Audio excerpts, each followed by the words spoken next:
Shalom, shalom, mes frères et sœurs dans le monde. Vous que nous suivez de partout, nous vous bénissons dans le nom précieux du Seigneur Jésus-Christ. Nous sommes là pour pouvoir continuer dans ces grands thèmes que nous avons commencé, nous avons débuté. Il y a cela déjà 3 modules ou 4 modules passés déjà. Essayez de vérifier nos pages, essayez de vous abonner dans nos pages sur Facebook, sur YouTube. Vous verrez nos séquences passées. Vraiment, ce sont des enseignements qui vont vous bénir, et qui vont apporter de la lumière sur certaines notions que vous avez peut-être ne pas eu à comprendre. C'est dans cette émission que vous aurez vraiment à pouvoir comprendre beaucoup de choses. Que le Seigneur vous bénisse. Je suis en train de parler sur ce thème, les pourquoi de l'errance, au travers les Saintes Écritures. Le sous-thème, nous l'avons intitulé comme étant « Nommons un chef et retournons en Égypte ».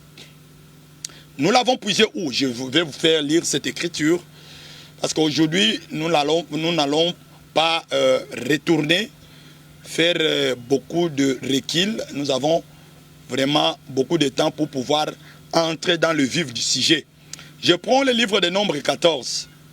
Il est écrit « Tout l'ensemble d'Israël, ou toute l'ensemble leva la voix et poussa des cris, et le peuple pleura pendant la nuit. Tous les enfants d'Israël murmuraient contre Moïse et Aaron, souligné Moïse et Aaron. Et toute l'ensemble leur dit, ne sommes-nous morts dans l'Égypte ou ne sommes-nous morts dans ces déserts? Pourquoi l'Éternel nous fait-il aller dans ces pays où nous tombions par l'épée, où nos femmes, nos petits-enfants deviendront une proie? Ne faut-il pas mieux pour nous de retourner en Égypte? Je prends 4e verset. Et ils se dirent l'un à l'autre, nommons un chef et retournons en Égypte. C'est d'ici que nous avons, n'est-ce pas, intitulé notre sous-thème, nommons un chef. Il faut bien souligner cela si vous avez un book note, un stylo, un papier, nommez et essayez de écrivez ces écrits que je suis en train de, n'est-ce pas, donner. J'ai dit Nombre 14, au premier verset jusqu'au 4e. Vous allez aussi lire à la maison qui sommes, n'est-ce pas, 119, les versets 146. Vous avez encore Jean chapitre 19, 14 à 15. Ce sont ces 3 versets que nous allons pouvoir, n'est-ce pas, expliquer. Bien mes frères, je disais ceci. J'avais expliqué qu'en réalité, Israël, qui avait pour roi Aaron et Moïse, et derrière Aaron et Moïse, il y a un Dieu. Parce que dans le livre de Exode 2, 3, 4 jusqu'au 7e verset, vous verrez que le Seigneur avait affirmé que c'était bien lui qui était descendu où? En Égypte. N'est-ce pas? Pour pouvoir amener la délivrance pour Israël. Et même dans le livre de Deutéronome 19, il va affirmer qu'il a pris la forme d'un aigle. Or, l'aigle a toujours eu 2 ailes. Et nous affirmons ici que les 2 ailes de l'aigle, c'était bel et bien la personne de Moïse et Aaron. Le livre de Deutéronome 32, quand vous prenez au 4e verset, vous descendez, il est écrit que en réalité, Moïse était le roi en Israël. Le premier roi en Israël, c'était le frère Moïse. Que le Seigneur vous bénisse. C'est pour affirmer ceci. Israël, dans Nombre 14, qui va se concerter suite à l'enseignement qu'a apporté les 2 frères, parce qu'ils étaient 12, mais les 2, Josué et Caleb, ont amené un autre enseignement Mais les deux frères devraient, mes frères et sœurs, amener un enseignement qui devait, n'est-ce pas, éloigner le peuple de Moïse. Or, quelqu'un qui s'éloigne de Moïse, c'est qu'il s'éloigne de Dieu. Quelqu'un qui va se faire un chef, parce que ici, il s'agit du peuple qui va se faire un roi. Nommons un chef. Et ce roi fera quoi? Il ne va pas les amener en Canaan, mais il va les retourner, faire un chemin de retour. Or, de l'Égypte à Canaan, veut tout simplement dire du monde au ciel. N'est-ce pas? Du péché vers la sainteté. Du ténèbre pour la lumière. Et nous disons que c'est au pouvoir de la langue. Parce que c'est de la langue qu'un message peut être transmis. Que le Seigneur vous bénisse. Voilà pourquoi Salomon dira que ma langue soit l'arbre de vie. Vous voyez?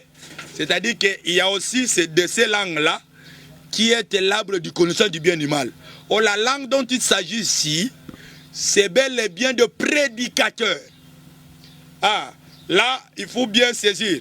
Je touche maintenant la vive du sujet. Bien aimé, écoutez. Je vais affirmer que c'est par les prédicateurs que ces deux choses arrivent. Les rangs, c'est où? Il y a de ces prédicateurs qui, devant le peuple, ont un message pour faire quitter.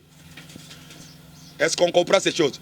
Pour faire quitter le peuple du chemin droit, le chemin qui leur amène, qui le pousse à pouvoir arriver au ciel, le chemin du salut. Mais il y a deux messages, deux enseignements qui font à ce que le peuple puisse, n'est-ce pas, prendre un chemin de retour. Je prends une écriture. Je vais vous faire lire cette écriture. Écoutez, je suis dans le livre de 2 Samuel. Que le Seigneur vous bénisse. Et qu'il bénisse mon frère Joël Bopore pour ces choses. Vraiment, nous sommes ravis de comprendre que le Seigneur nous a mis aux gens qui soutiennent l'œuvre. Que le Seigneur vous bénisse. Je prends l'écriture. Écoutez-moi mes frères, dans cette écriture, qu'est-ce que le Seigneur nous laisse? De 2 Samuel 20, voilà l'écriture, 2 Samuel chapitre 20, toujours pour pouvoir affirmer ce que nous sommes en train d'expliquer ici. Notre sous-thème, je le rappelle, c'est nommons un chef et retournons en Égypte, toujours dans l'errance. C'est dans cette partie de l'écriture des Nombres, chapitre 14, au premier verset jusqu'au 4e verset, même en bas, vous verrez que c'est de là où l'errance a pu commencer avec Israël. Et j'avais expliqué que errance veut tout simplement dire être sans Dieu, être éloigné de Dieu, être dans le péché, se séparer avec Dieu. Écoutez, Nombre 2 Samuel 20, premier verset, je lis. Il s'est trouvé là un homme méchant, nommé Sheba, fils de Béri, benjamite. Il sonnant les trompettes et dit, point de part pour nous avec David, point de l'héritage pour nous avec le fils d'Isaïe. Chacun à sa tente. Waouh! Et tous les enfants d'Israël s'éloignèrent de David. Il faut bien souligner. Ils suivirent Sheba, fils de Béri. Mais les hommes de Juda restèrent fidèles à leur roi. Ça j'aimais. Ça va chauffer ici. Et l'accompagnèrent depuis le Jourdain jusqu'à Jérusalem. Vous allez essayer de lire jusqu'en bas. Mais moi je prie 2 Samuel 20, premier verset au 10e. Pour le frère, n'est-ce pas, la jonction de ce que l'écriture de Nombre 14, premier verset jusqu'à 4e présente. J'étais en train de dire que Israël, après avoir écouté l'enseignement des deux frères, ils ont pris la résolution de pouvoir nommer un chef et que ce chef puisse leur faire voir les chemins du retour vers l'Égypte. Parce que dans l'écriture, ou au travers des écritures, le Seigneur n'a parlé qu'une seule chose, que j'appelle Christ, mais dans plusieurs reprises et plusieurs manières. C'est-à-dire que 2 Samuel 20, c'est la répétition de nombre 14. Mais écoutez, il arriva un jour, un Benjamite nommé Sheba va prendre la trompette. Il va sonner. Oh, quand on parle de la trompette, Israël, là je suis dans le livre de Nombre 10. Il y avait un trompette qui avait pour but d'amener le peuple au déplacement, leur présenter la notion de la guerre. Et cette trompette-là avait comme bruit, n'est-ce pas, l'éclat. C'est comme ça, le Seigneur a dit à Moïse, fais-toi des trompettes, n'est-ce pas, polies avec cette matière d'argent. Il devait présenter des trompettes sans éclat, avec éclat. Donc je suis dans le livre de Nombre, chapitre 10, premier verset. Je ne suis pas en train de prêcher sur la trompette, mais je prends un élément. J'explique ceci. Béri,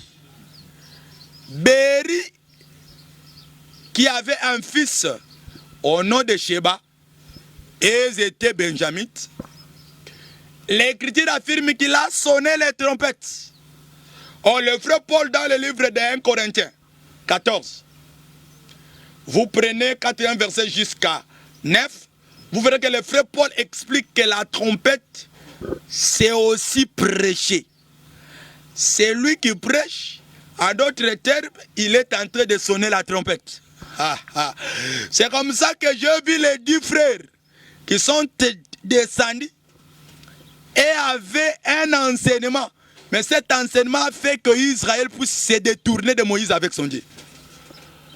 C'est de même aussi, ici, Sheba va sonner et le peuple d'Israël sera déconnecté avec Moïse. Mais ce n'est pas tout le peuple. Il y avait les tribus de Juda qui étaient attachées. De qui? De David. C'est de même, les deux frères Caleb, écoutez-moi, les deux frères Caleb et Josué sont attachés de Moïse. Qu'il vous soit favorable. C'est pour cela que nous affirmons ici, frères, que ici dans ce monde, nous avons un Moïse. Nous avons un Moïse. Et ce Moïse-là, c'est Jésus-Christ. C'est lui qui est le roi.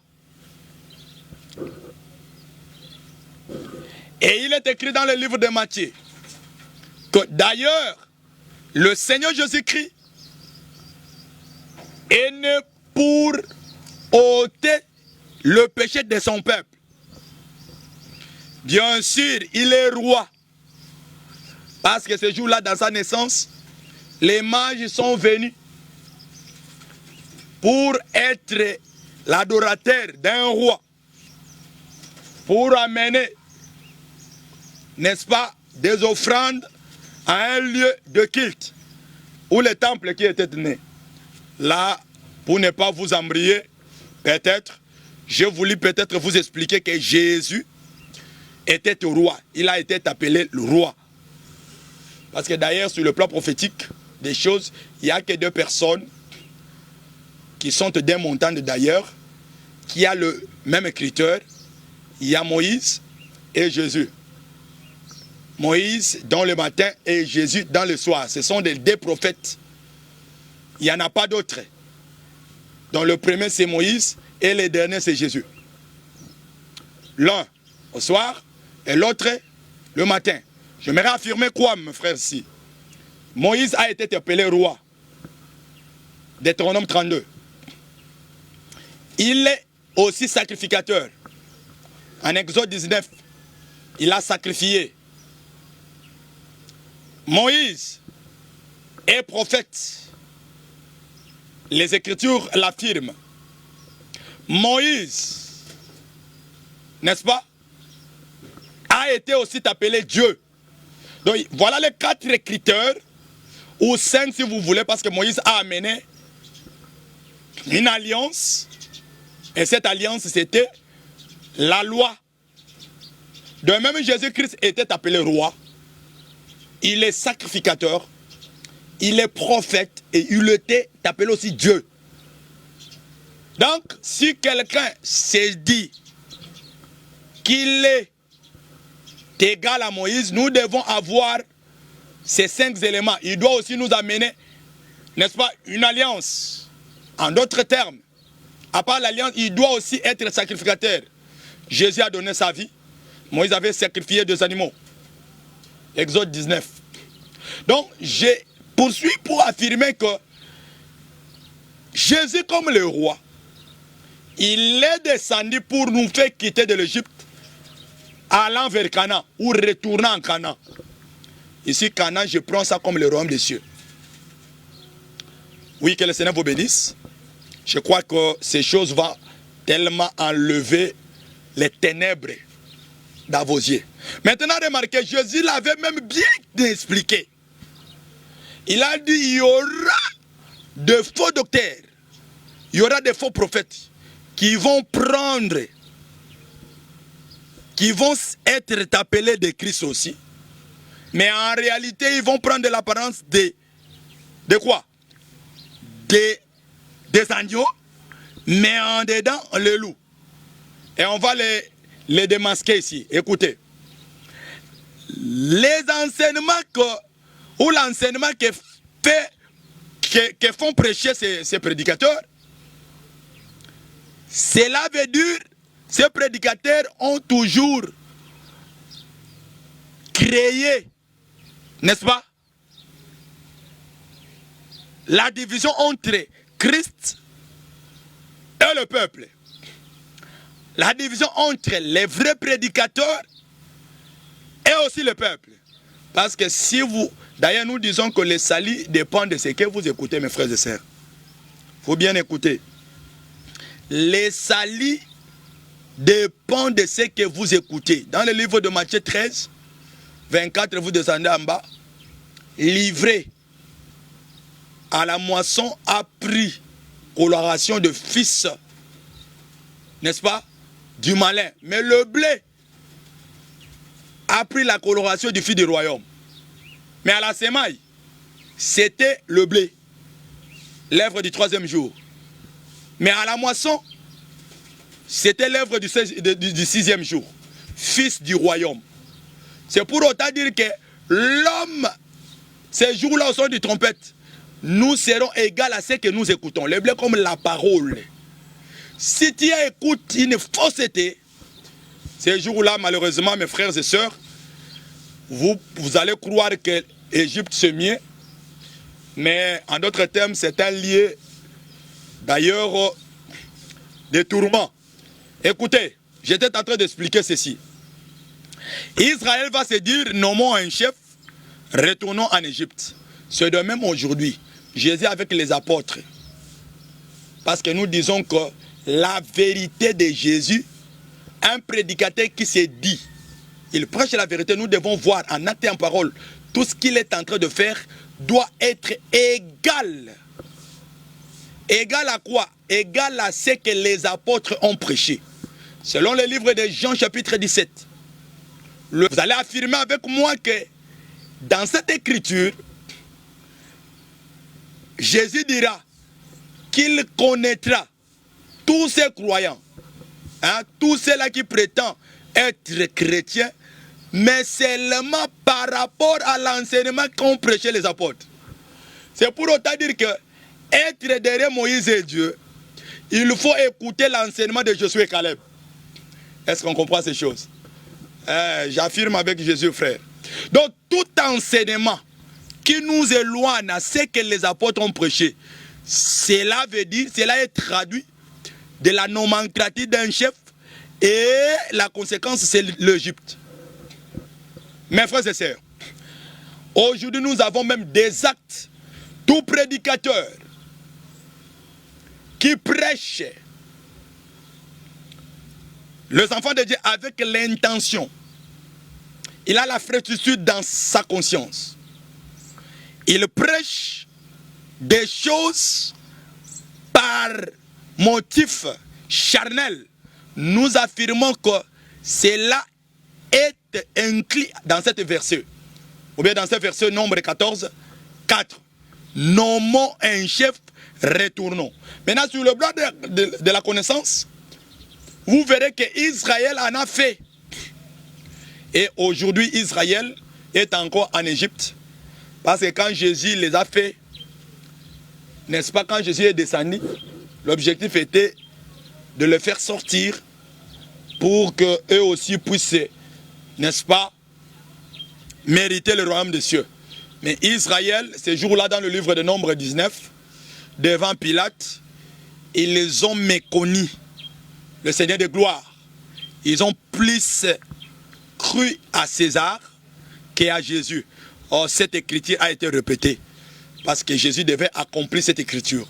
Donc, du fait qu'Israël prend César comme roi, rejette le roi des Juifs qui était Jésus, c'est-à-dire Israël devait ipso facto manifester cette notion et le rang a commencé d'ici. Et aujourd'hui, le chiffre 38, c'est Israël qui est en train de, n'est-ce pas, vivre cela. Mais j'aimerais dire aux enfants de Dieu de partout dans le monde que si vous avez reçu la bonne parole, il y a la notion de la patience, la constance, la persévérance dans ce chemin. Quelqu'un qui a crié à la parole, permettez, il fait chaud, nous avons vraiment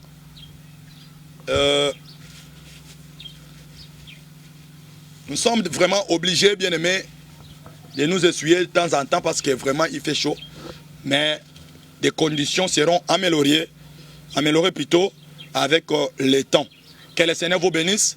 J'étais en train de dire que quelqu'un qui est en face d'un enseignement contraire aux apôtres, croyez-moi que cet enseignement expliquera ce que nous sommes en train de parler.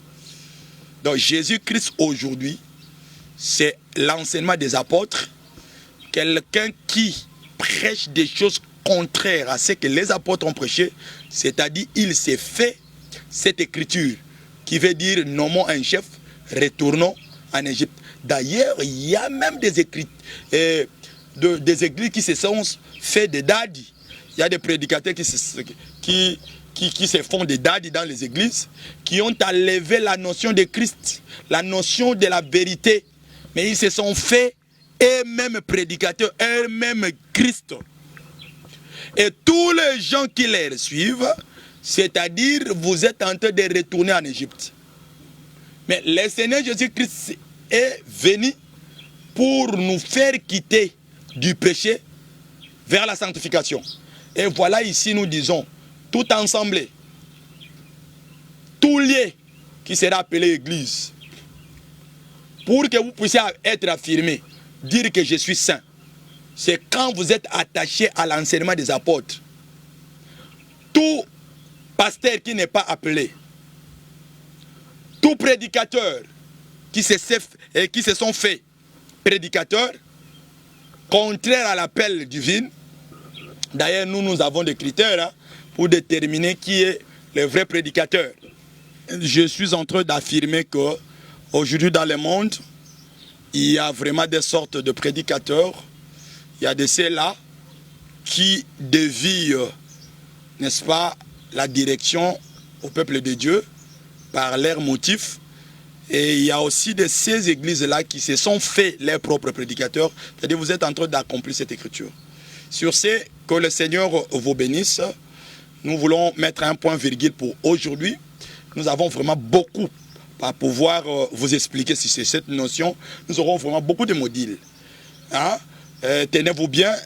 J'avais promis même qu'il y aura des prédicateurs qui viendront aussi ajouter, apporter n'est-ce pas, leur grâce à travers cette notion. Mais seulement, tenez que il faut faire attention, bien aimé, aujourd'hui, il y a un salut à préserver, n'est-ce pas, et un enfer à éviter. Que le Seigneur vous bénisse. Nos numéros seront dans les barres défilants, n'est-ce pas, de l'écran. Vraiment, prenez ces numéros. D'ailleurs, nous avons de WhatsApp. Écrivez-nous plutôt s'il y a de remarques, s'il y a des questions. Si quelque part vous n'avez pas bien dirigé, n'est-ce pas, l'explication, faites-nous le savoir, nous allons y revenir. S'il y a des questions, des préoccupations, nous allons toujours, n'est-ce pas, les brosser par l'explication. Nous sommes vraiment calmes, nous sommes vraiment zélés pour vous amener à l'édification. Si vous voulez nous soutenir, nos coordonnées seront vraiment expliquées en bas des écrans parce que nous allons mettre nos numéros aux gens qui habitent Congo. Si vous voulez nous soutenir parce qu'il y a notion de méga pour ces choses, si vous voulez nous soutenir, n'hésitez pas, prenez seulement le numéro de Vodacom et Orange, mettez-nous 5 $, 10 $ pour, n'est-ce pas, nous soutenir pour de méga. Il y a aussi beaucoup de choses. Nous voulons innover, c'est notre plateau, innover, n'est-ce pas, les concepts qui vraiment, eux là, voilà, nous sommes en train de travailler là où il fait chaud. Donc, toutes ces choses-là, cela nous demande, n'est-ce pas, les coups de pouce matériels. Mais si cela vous touchera, vous voulez être béni, parce qu'il est écrit l'œuvre du Seigneur béni. Jusque-là, tenez-vous bien, que le Seigneur vous bénisse. Je remercie mon bien-aimé, le docteur Joël Boporé, qui nous prend de belles images. Vraiment, il est là dans tout, la coordination, hein, n'est-ce pas, la montage, tout ce qui est technique, il est là. Et il est aussi là pour les conseils. Vraiment, nous le remercions. Et nous remercions aussi les enfants de Dieu de partout, les saints de partout dans le monde. Je remercie mon pasteur, n'est-ce pas, Jean de Macpela depuis Afrique du Sud. Je remercie le docteur Maurice, n'est-ce pas, Mayengele en Angola. Je remercie mes frères d'Enzongo. Je remercie le bien-aimé homme de Dieu, Claude Boala, et tous les saints de Malafini. Vraiment que le Seigneur vous bénisse. Mes enfants, mes chaque Kamfouni, mes chaque Sadissa, et de partout vous êtes, Blamedi, Mwimbo, vous êtes à Matadi. Pourquoi pas tous les sœurs, vraiment je vous aime bien, que le Seigneur vous bénisse. À bientôt pour la suite.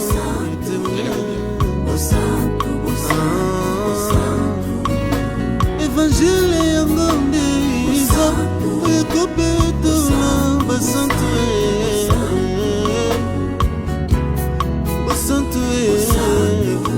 ya maloba te kasi koyoka mpe kobikela tudi basantu boye évangile kimaya yokena bakabikisa na mane